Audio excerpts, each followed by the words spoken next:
ఈరోజు supreme court bench వీధి కుక్కల కేసు పట్ల విచారణ జరిపించింది. ఇందులో డాగ్ లవర్స్, జంతు హక్కుల కార్యకర్తలు మరియు కుక్కల దాడిన పడినటువంటి వాళ్ళు ముఖ్యంగా తమ పక్షాన్ని వినిపించారు. పక్షాన్ని వినిపించినటువంటి వాళ్ళలో అనగా లకు సంబంధించిన డాగ్ లవర్స్ కార్యకర్తలు వీళ్ళందరూ కూడా గౌరీ మాలేఖి, ఈమె తర్వాత Animal welfare board of India, తర్వాత ఢిల్లీ యూనివర్సిటీ యానిమల్ లా సెల్, తర్వాత మోహిత్ చౌహాన్, వీళ్ళు క్లయింట్లు. వీళ్ళ తరఫున వాదించినటువంటి సీనియర్ అడ్వకేట్స్ కపిల్ సిబాల్, అభిషేక్ మను సింఘ్వి, తర్వాత మేనకా గురుస్వామి.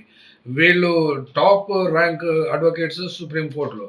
అయితే ఇక్కడ చెప్పవలసినటువంటి అంశాన్ని గురించి చెప్పాలనుకుంటే, గతంలో ఇచ్చినటువంటి ఆర్డర్స్ను కేంద్ర రాష్ట్ర ప్రభుత్వాలు అస్సలకి అమలు పరచలేదు అని ఆగ్రహం వ్యక్తం చేసింది ఈ బెంచ్ను కలిగి ఉన్నటువంటి supreme court justice Vikram Nath, justice Sandeep Mehta, justice NV Anjaria తమ తీర్పును రిజర్వ్ చేశారు. వచ్చేటువంటి రోజుల్లో ఏం ఆర్డర్ వస్తుందనేటువంటి అంశం అయితే రాలేదు. కానీ ఇక్కడ ఒక విషయాన్ని అయితే అర్థం చేసుకోవచ్చు.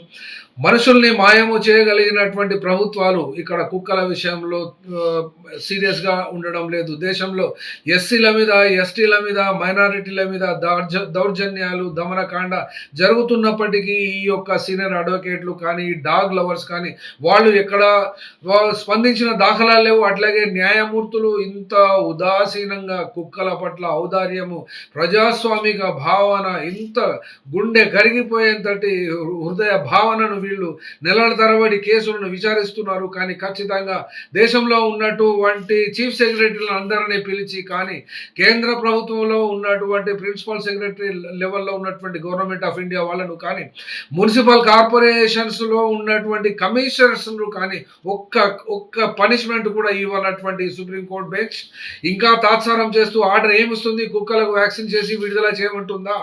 ఏమని చెప్పగలుగుతుంది అంటే, వీళ్ళు ఖచ్చితంగా తమకున్నటువంటి పవర్స్ను ఉపయోగించడం లేదు అని ఖచ్చితంగానే చెప్తున్నాము.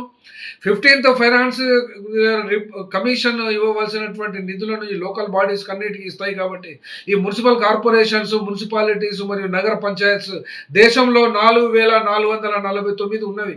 వీళ్లకు సంబంధించినటువంటి వాళ్లకు గైడ్ లైన్స్ ఇష్యూ చేసి నిర్ణీత సమయం పెట్టి ఈ యొక్క కుక్కల సమస్యను ఖచ్చితంగా షెల్టర్లకు తరలించడమా, లేకుంటే వ్యాక్సినేషన్ చేయడమా, లేకుంటే అక్కడ వీధి కుక్కల తరఫున వాదించేటువంటి వీళ్లపై చర్య తీసుకోవడం అనేది ఎందుకు చేయడం లేదు అనే ప్రశ్న సూటిగానే సుప్రీంకోర్టుకి ఇస్తున్నాం.